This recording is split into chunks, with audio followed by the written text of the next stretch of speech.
Beyond the edge of reality lies a story of ultimate conquest, a story of war and friendship, a story of a love that can never be, and a hatred that always was. And now, the most anticipated epic adventure of the year will never come to a theater near you. Final Fantasy VII hit different, man. Personally, I prefer 6, but to say 7 didn't have an undeniable impact on the world of gaming would be a foolish falsehood. It put JRPGs on the map in the West, Square back in the saddle of gaming, and hands-on controllers obsessively collecting and maxing out every single materia. This game had an unprecedented demand for spin-offs and sequels in the Final Fantasy series. Though we wouldn't see any until before Crisis in 2004, we did see Cloud and friends as special guests in games like Chocobo Racing, Final Fantasy Tactics, and of course today's topic,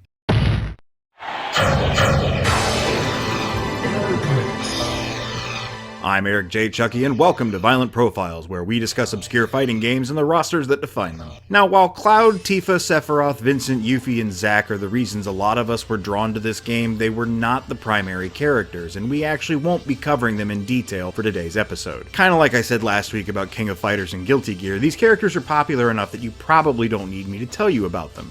Unless you'd like me to. Let me know in the comments, and we'll see what happens when I run low on fighting games.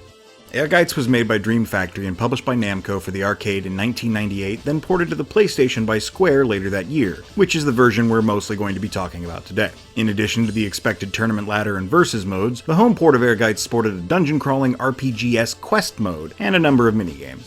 My favorite was Battle Beach, although at this point in my life I'm not 100% sure why. It's sexual, baby.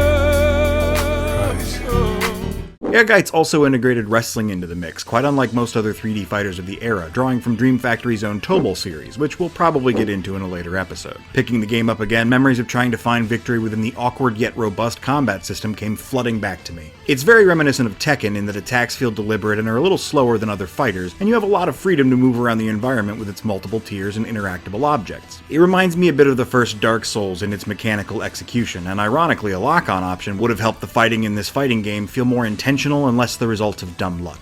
Anyhow, onto the plot. The Ehrgeiz sword is an incredibly powerful weapon sealed away by the Ehrgeiz stone. The item on offer is the prize for winning the Ehrgeiz tournament, which was founded by the recently deceased Karl Schneider. The enigmatic sounding German word that I spent most of my life pronouncing Ehrgeiz translates to ambition, which I think you'll agree is a strange name for a sword. I tend to save my preferred characters for near the end of these lists, so let's start with one instead. Han Daehan is a master of Taekwondo and an action movie star who famously does his own stunts. 1 year before the tournament, Daehan was filming in the Middle East when a mysterious black smoke enveloped his leg and snooched it out from under him, leaving him with a particularly acute case of phantom limb syndrome.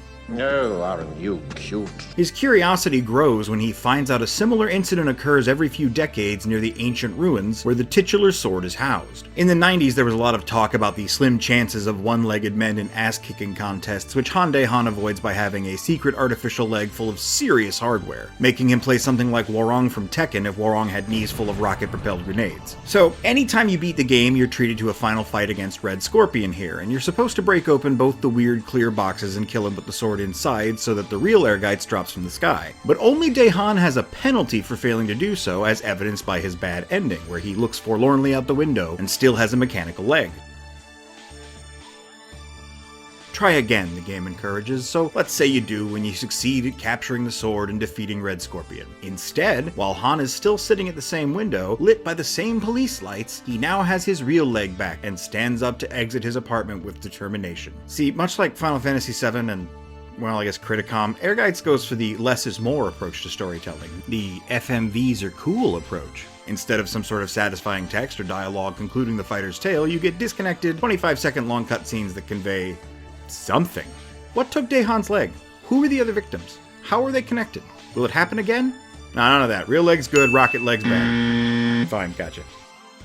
If you're looking at pro wrestler character Dasher Inoba and thinking, man, this guy sure looks like Antonio Inoki with a bowl cut, that's because he basically is. The former disciple of tournament promoter Karl Schneider is primarily motivated by discovering the reasons behind his master's death, as well as solving the mystery of the sword and the stone. So, naturally, if you beat the game with him, he eats a shit ton of ramen. He really goes for it, too. Look at him. Slurping it up. Can you imagine a modern game doing this? Even a From Software game with their esoteric, muddled finales would be blasted to hell for just showing you a main character monging down on some noodles into infinity. Then again, I could see it. Let's move on. Yoko Kishibojin, better known as Yo-Yo for her signature weapon, is a TH agent of Interpol as part of their hand-to-hand combat research team. That sounds real. The reason given for this is that after her parents' divorce, she was raised primarily by her mother, who is an expert in their family's personal brand of jujitsu. Given that her father is a prominent archaeologist, Yoko was tasked by Interpol to investigate all the recent suspicious nouns involving the word Ehrgeiz. In her ending, she does in fact wield the blade itself and seems to be trying to escape Dasher Inoba, which she does by exploiting his hubris before treating us to a solid attempt at rendering and animating a tongue in 1997.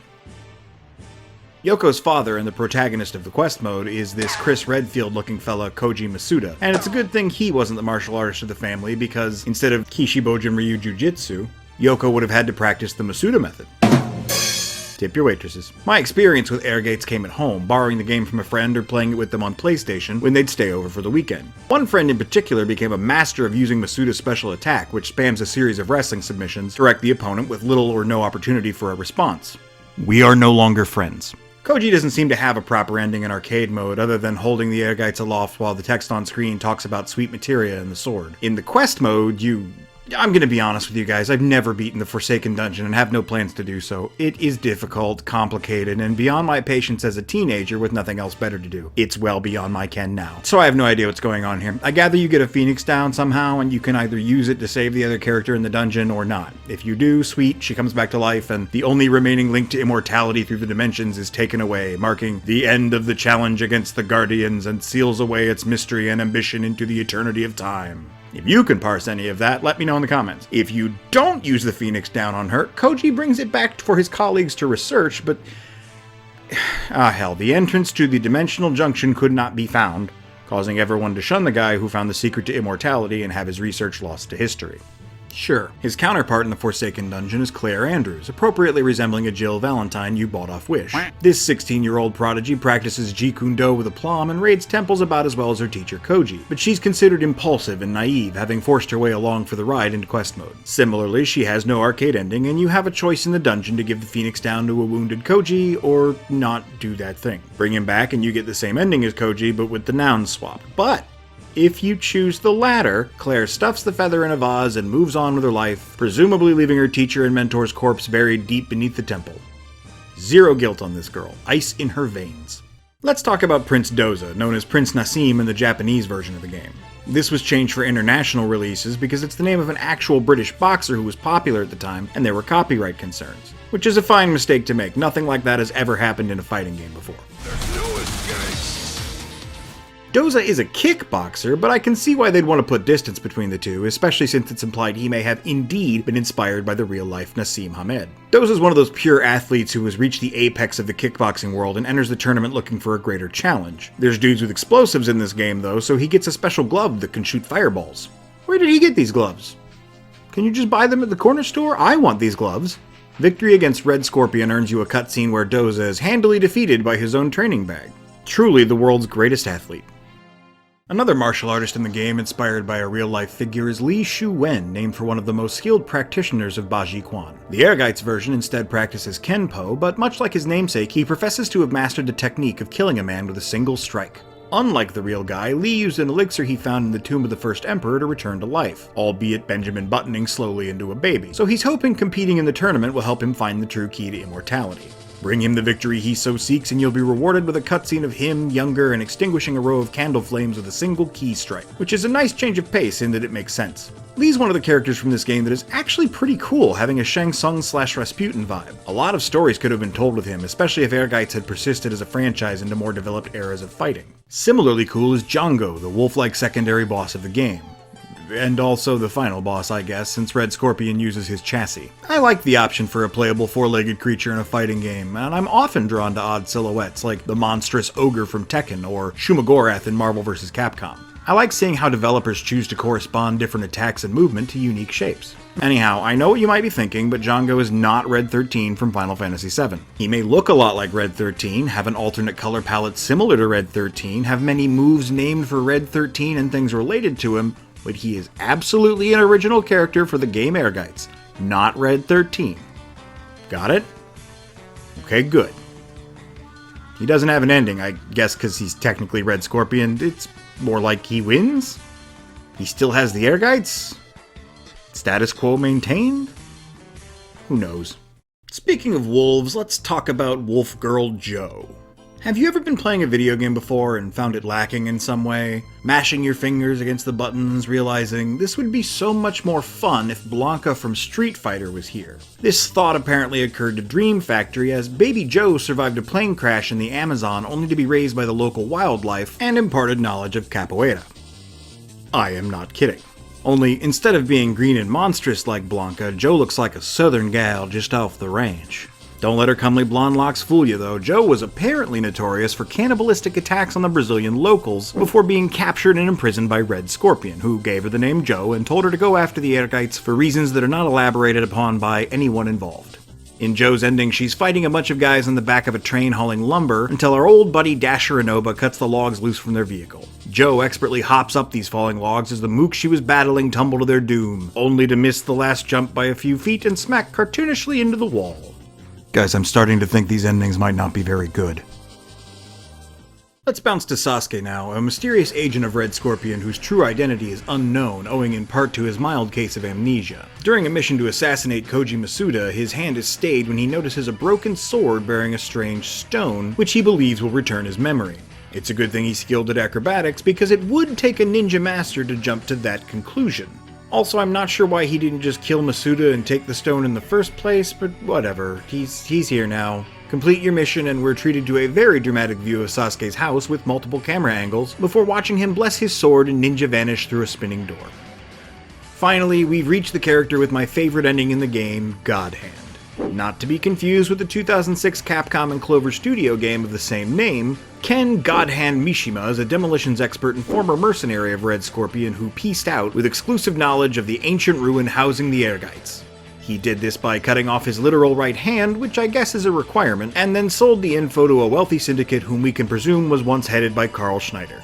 Equipped with a new cybernetic right hand, the titular God Hand, Ken believes the stone and the sword to be his destiny, so he has entered the tournament to claim them. Beat the game with this man, and you are treated to footage of him blowing up a car and walking away from it like a badass, which, like most of the endings, is largely viewable in the opening cutscene. And then my favorite part. The screen goes black and white, and letters begin appearing, spelling the phrase, "Touched by the hand of God. Hand." Touched by the hand of God Hand. That's terrible. That does not sound cool. It has never sounded cool. This phrase has lived rent-free in my head since 1998, and it will continue to do so until the day my memory fails me and I develop a craving for prunes. But because everything put on the internet stays there forever, I'll just watch this video again and laugh my ass off anew. Touched by the hand of God. It was so easy to fix.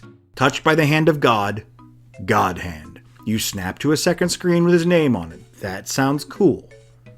Criminy. You might be wondering what kind of ending Cloud, Sephiroth, and the rest of the gang have, or if they have one at all, and they do, but it's basically just clip show trailers for Final Fantasy VII. That might have been exciting before the game came out, but here it just comes off as lazy. We've already seen all this. When I was a kid, Ehrgeiz commanded my attention with characters from a game I love, and some unique twists on combat, but those things don't hold up as well in a world with Smash Bros. Ultimate and Dissidia. The controls were a little funky back then, and feel a lot more funky now. The lack of character development and proper endings are big blows to my overall experience, even if watching Sephiroth prance around shirtless on a beach is still just as satisfying as it was 20-some-odd years ago. Next time, my fellow character connoisseurs, Violent Profiles will switch back to the realm of 2D and explore a grim and gritty title that's become infamous for its impressive designs. If you enjoyed this video, please remember to leave a like and comment about why. It tells YouTube to promote the show to other people. Don't forget to subscribe if you're not already, and support us on Patreon at the $10 tier to get new episodes a month early. Shout out to all the names currently on screen for doing exactly that. Until next time, white out.